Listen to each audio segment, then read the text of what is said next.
പൊന്നുമക്കളെ, കൊടും ചൂടുമല്ലേന്നോ. ഞാനും അവിടെ സ്പോട്ടിലുണ്ടായിരുന്നു കേട്ടോ. ഒന്നായിട്ട് വിട്ട് പോകേണ്ട ഒരു സാഹചര്യം.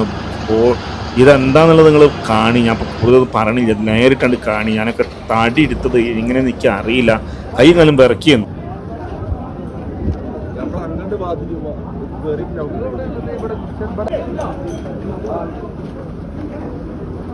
എന്താണ് സംഭവിച്ചത്?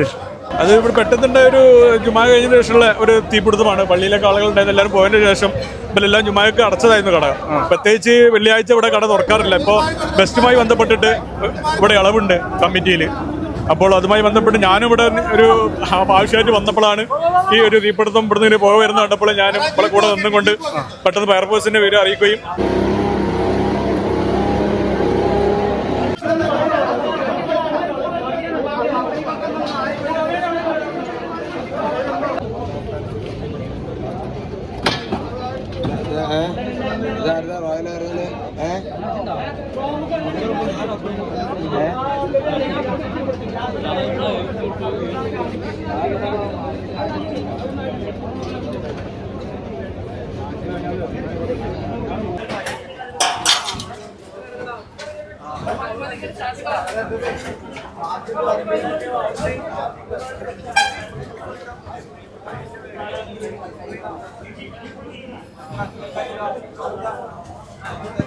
കട പൂർണ്ണമായും നശിച്ചൊരവസ്ഥ. കട പൂർണ്ണമായും കത്തി നശിച്ചിട്ടുണ്ട്. ഒരുപാട്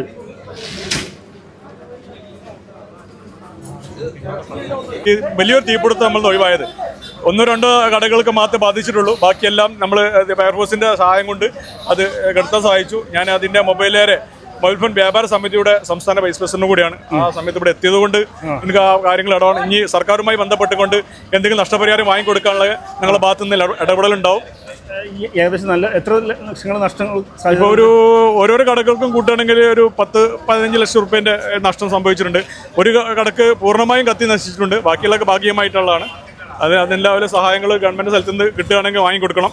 അത്രേ ഞാൻ പറയാനുള്ളൂ. ഇത് വയറ് ഷോർട്ട് ആകാനൊക്കെ സാധ്യത അങ്ങനെയാണോ സംഭവം? ഇതിപ്പോ ഇവിടുന്ന് ഒരു ജുമായ വരെ ഇവിടെ ഉണ്ടായിരുന്നു. എന്താണെന്ന് അറിയില്ല. ചിലപ്പോ പിന്നെ വൈദ്യുതി സർക്യൂട്ട് മൂലമായിരിക്കും, അല്ലെങ്കിൽ ബാറ്ററികൾ അതിൽ കൂടുതൽ ഉപയോഗിക്കും. മൊബൈലിന്റെ ചില ബാറ്ററികളൊക്കെ സ്ഥലത്ത് പൊട്ടിത്തെറിക്കുന്ന കാര്യങ്ങളൊക്കെ നിങ്ങൾക്ക് അറിയാലോ. പത്രമാധ്യമങ്ങളൊക്കെ വരുന്നുണ്ട്. അതെന്തെങ്കിലും സംഭവിച്ചെന്നൊന്നും അറിയില്ല. എന്നാലും അതിന്റെമായി ബന്ധപ്പെട്ടും കൊണ്ടുള്ള ഒരു ഫയർഫോഴ്സിന്റെ റിപ്പോർട്ട് കിട്ടിക്കഴിഞ്ഞാൽ നമുക്കറിയാൻ പറ്റും എന്താ സംഗതി എന്നുള്ളത്. എന്തായാലും കട പൂർണ്ണമായിട്ട് കത്തി നശിച്ചിട്ടുണ്ട്. അപ്പോൾ ഇത് കണ്ടില്ല, കട പൂർണ്ണമായും കത്തി നശിച്ചിട്ട് സാധനങ്ങളൊക്കെ കണ്ടോ ഇറക്കുന്നു. പൂർണ്ണമായും ഉണ്ടോ. ഇവിടെ 2 കടകളാണ് പൂർണ്ണമായും നശിച്ചത്. അതിലുണ്ടായിരുന്ന മേശയാണ് നിങ്ങൾ കാണുന്നത്. രണ്ടും കത്തി നശിച്ച് ഒരുപാട് ലക്ഷക്കണക്കിന് രൂപയുടെ നഷ്ടം ഉണ്ടാവുമെന്നുള്ളതാണ് വ്യാപാരി വ്യവസായിൻ്റെ ആയിക്ക നമ്മളുമായിട്ട് പങ്കുവെച്ചത്.